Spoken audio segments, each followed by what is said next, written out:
YouTube. Now that I've got you all hooked on gamification, got you checking out some resources, trying some different tools and some games out, it's time to learn the first step towards gamifying your class. And that first step, of course, is theme.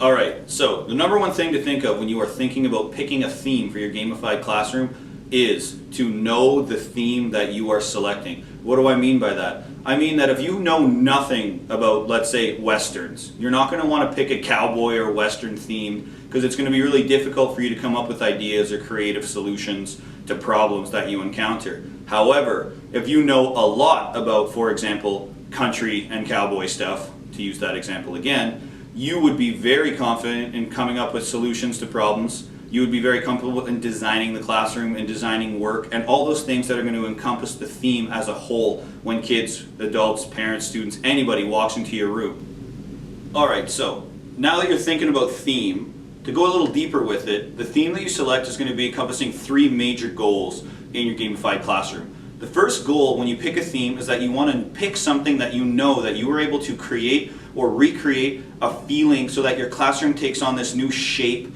or new environment when kids walk into it. The second thing you want to be comfortable with is knowing the theme inside and out so that you can design work or bonus missions or side tasks or any other component of the work, or what I refer to as questing, in the game to fit that theme. And the third thing that you always want to make sure is that your whole goal is to be creating an immersive environment so that kids do forget that they are actually in a classroom or in school, or, you know, it sounds weird to say, forget that they're learning, because what they tend to do when they do this is they tend to be more immersive and take more risks, and they tend to push themselves further when they don't feel the pressure of traditional school. All three of those things, when you add them together, the overall feel of a gamified classroom is one goal, and that is engagement. To get an engaged student, you get a receptive student. When you have an engaged student, you have a motivated student. And when you have an engaged student, 9 times out of 10, you have a successful student.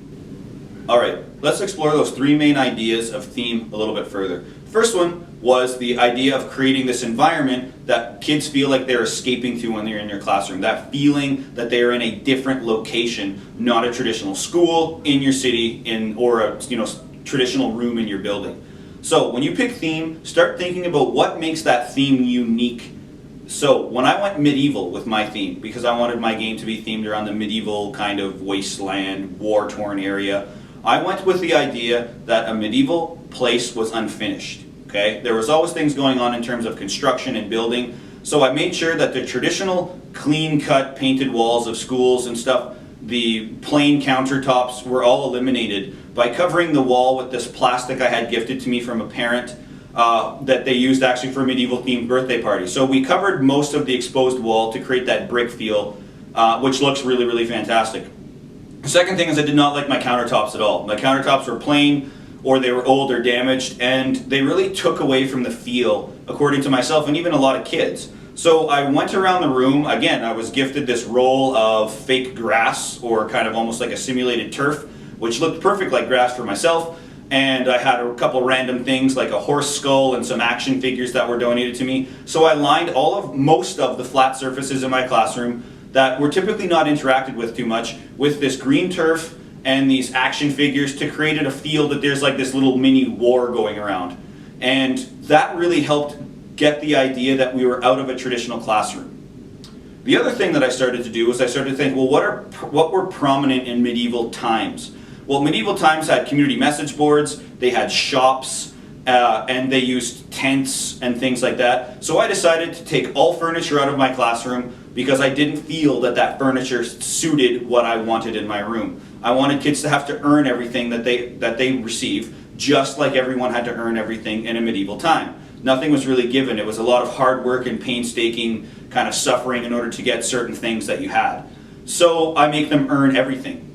I also realized that I needed a community message board because often those places had a town crier or things like that, and I didn't want to have students screaming and yelling in my classroom, so I decided to have a community message board. So I was lucky because we had an old corkboard in the back of my room. I cut some squares out so I had the corkboard feel, and then printed off pictures of wood and just created a wood trim, and then print all my paper that I post with these scroll paper and tack it up. And it creates the idea that I have this kind of environment where I can communicate messages to kids and the kids can communicate messages back to me. The next thing that I realized is that these places had shops. They had blacksmiths, shopkeepers, and all those different kinds of things. So what I decided to do was, I was really fortunate, and I know a lot of classes don't have this, so you can get a little creative on your approach, but I decided that I definitely would need some shops. And because of these display cases that are present in my classroom that have lock glass sliding doors, I was able to go ahead and create 2 shops in these display cases. One was the blacksmith, where they can buy all of their crafting supplies, and one was the general store, where they can buy my various game cards. I used the Rasturbator software that I alluded to in a previous video to create these background posters, and I used wood and brick and covered the back with it in order to create the feel of an old-timey shop. I then had them post the supply list and the price and items on display. I made fake shopkeepers, and it looked really, really good, and it's a huge hit in the class. Also, I just started accumulating random things. Old Halloween costumes, masks, chains, old crucifixes, and things like that, because the Catholicism was quite present in old medieval times. We know the famous wars and paladins and things like that. So I had a chapel. We're being a Catholic school. I took a board and I created a chapel where I have all our updated religious information, whether it's magazines or whether it's displays. Like, for example, it's Advent right now, so we've got our Advent wreath and candle set back there. I also looked for, again, other random things, old pieces of broken wood, and I figured different ways to put these on display in which to create that different environment. The final thing I wanted to do is I wanted to make it feel like we were outside, because most medieval stuff took place outside. Very few people had these really nice, castles and cottages and houses and things like that. So what I did was I got these incredible clouds, which allow me to create night and day or dusk and dawn in my classroom because they're LED. So I hung them from the ceiling on a pulley system, and while they were set up on the pulley system, I could turn the clouds on and off, and when I did that, I could create the environment that we were outside. It's way better than the paper clouds I used to have. I also took all the tables and chairs and made a mountain of them and covered them in a tarp and put a old actual grade 7 mini golf project that they used, put a little bit of decoration on it, and I have it as the Minotaur King, our bad guy, overlooking us as we try to pursue him in the game. So overall, I've put a tremendous amount of effort to create the immersive experience of theme, which I think is very, very important. The more immersed you get your kids into the game by theme and by environment and feel, the definitely harder they will work for you and the better quality work they will produce. Now, the second component of theme is you want all the work that you create for the kids, or the work that you're going to recreate that you may have already done but you have to gamify, to fit the theme. Now, when you want to do that, you want to make sure that the language, the characters, and the general environment of the theme you're trying to create is also ever present in the work that you produce. So try to think of the language that you would use in that kind of time. For myself with Medievaling, they went on quests and adventures and they had secret missions. So I refer to my work as quests.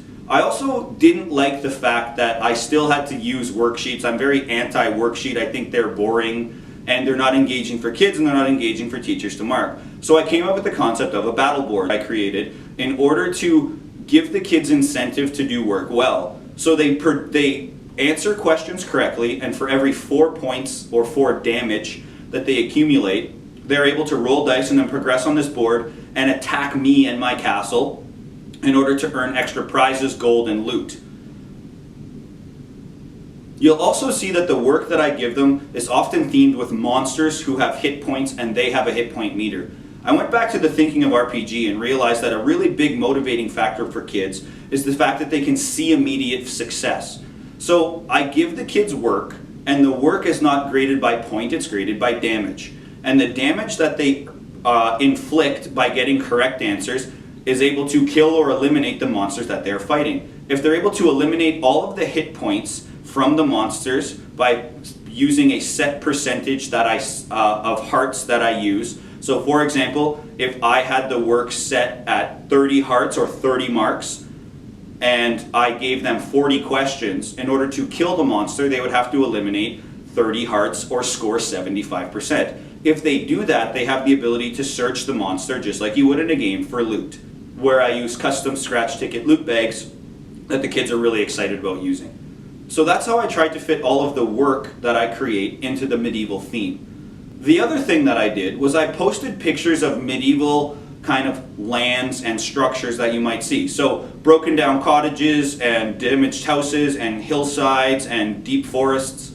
And these are actually brought to life using an AR app called Blipper, or known as Blip AR, which is augmented reality. So kids walk around with devices and are able to scan them, and these images come to life on the screen right in front of them, and they meet people that give them tasks in which to help.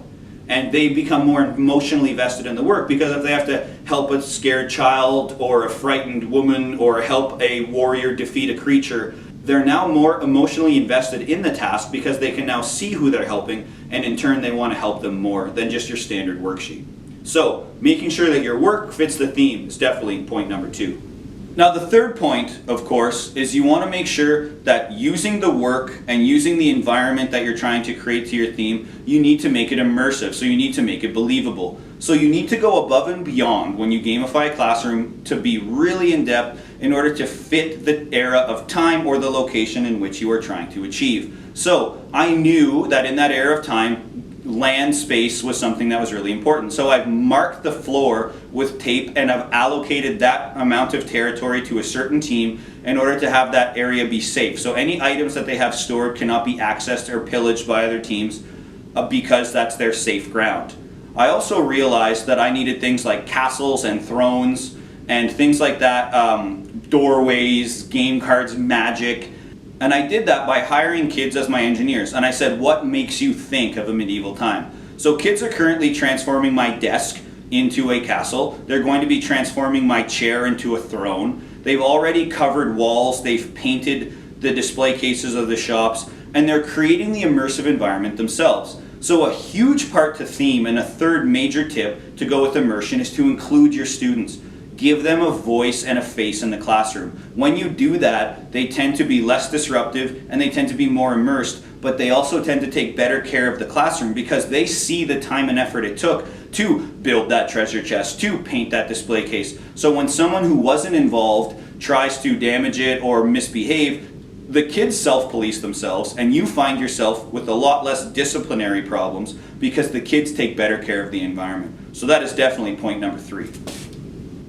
Finally, let's not forget that the overall goal of a gamified classroom with a successfully implemented theme is engagement. There is nothing more important to a teacher than engaging their students. If you mindlessly drone on to a class, it doesn't effectively help them learn the material. You want to engage them so they are asking questions. Gamification is designed for your middle to low kids. These kids are the ones who typically struggle with school, they lack confidence, they've been told via grades or directly to their face or read in report cards that they're not successful in these subjects and they need to work on this and this and this and this. But in reality, a gamified classroom takes those elements away and makes school fun. It makes school more engaging and it challenges. If you've got 60s your whole life and you don't believe you're good in science, my goal is to make sure that you get out of those 60s into the 70s, 80s, and 90s, if not, any higher, in order to make yourself believe that you are capable, that you are good enough in an educational setting. So I always want to make sure that people realize a gamified classroom is going to work for your high-achieving kids. A non-gamified classroom is going to work for your high-achieving kids. It's when you get to those middle to low, those kids that really need that big, swift kick in the butt in order to realize that they can do it. This gives them that platform in which to succeed. Then you can start doing the extras once you get those 3 main points kind of covered and written out on paper, and you start to kind of plan them. Some of the extras I've done is the center of my classroom contains a puzzle every 2 months. First time I set up a campfire with some cryptic messages, a box that had some bloody handprints on it, and I let the kids decipher this puzzle at their own leisure. I gave them no clues. They were like, oh, what if I do this? And then once they started applying the actual practical solving skills to my puzzle, I would slowly but surely unravel part of the mystery. We're close to Christmas. I wanted to include Christmas, so I've got a Christmas tree, and I've got a contest where I pay them gold if they build me medieval style ornaments for my tree. I'm going to be doing a simulated surgery, I hope, for our human body unit starting in January, and I'll have a surgical setup in the center of the room. I use treasure boxes to give back their work. I also use old math probability games when they do probability in grade 7, and I take a game or two every year and I teach them statistics with it, gambling, in which to make a calculated bet against me for gold. I have a TV in the corner that will be soon covered in cardboard, and we're going to call it the Tablet of Truth, and it might display cryptic messages that they can use to decipher. Kids losing their work? What's something of medieval? You also have these random caves and odd locations. I have the Cave of the Abandoned, where I throw kids' work when it has no name. Or when they leave things in my room, I throw it in the Cave of the Abandoned and they have to crawl into the cave in order to find the work. I also have the Dragon's Den furniture, which I'll be using to sell furniture and things for royals and patriarchs, which will cost a lot, but will definitely provide some more comfort. Not necessary, but again, in a medieval time, there were certain things you could get, although unnecessary, gave you a better quality of life. I've created a map of my classroom. I have signage that hangs from the ceiling. I have even a dragon located above my board. Anything that you can think of, beg, borrow, and steal to create your room into the environment you want it to be for your kids. So, that is what theme is in terms of a gamified classroom. Very, very important, and something that hopefully you will take seriously when you decide to gamify your classroom. I can't begin to speak to the successes of this. When the kids feel immersed and engaged, the amount of work, the quality of work that they produce is absolutely incredible. So, will you take up the challenge? What themes will you create? Until next time.